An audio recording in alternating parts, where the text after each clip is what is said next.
Major chord and every minor chord on the keyboard done in 10 seconds. 4, 3, 3, 4. How, I ask you, can anyone take that level of simplicity and make it seem so complex? And I think that's something that we should talk about, because why is it that they make something that should be so simple so complex? And I think where we've gone back to in this is your teacher teaches you like their teacher taught them, as their teacher taught them, as their teacher taught them. And as I say in the seminar, I'm not a musical genius. I know other people throw that term at me, but I'm not. I started to teach when I was actually 8 years old.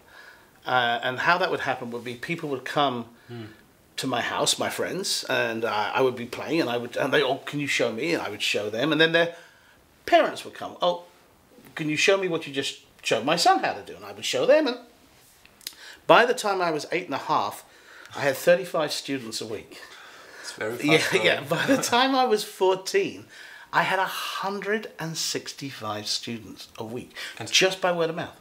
So how did you manage it with school and that was, and now you know why the seminar, because you reach a point where you cannot teach the number of people that are asking you to teach them.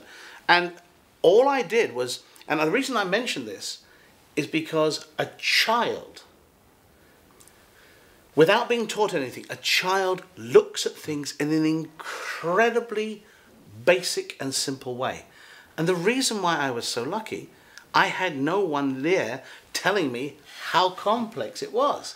So, you know, then when I start meeting teachers later on, and they say, well, how did you work this out? And I'm going, well, how could you not work it out? Isn't that, that's what's there.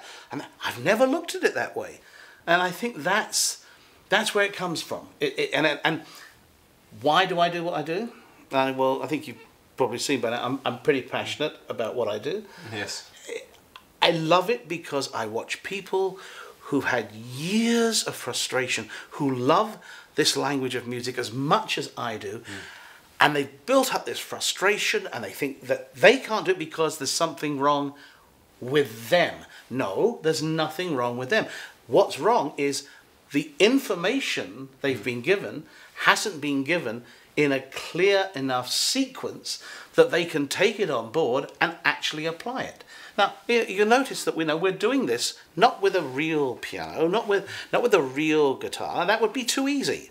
It's like, just look, here's a little fabric keyboard on the wall, and we're teaching music. If it can be taught this simply, then why is it not being taught this simply? You know, so that's why we're doing the video. I think that's the main reason.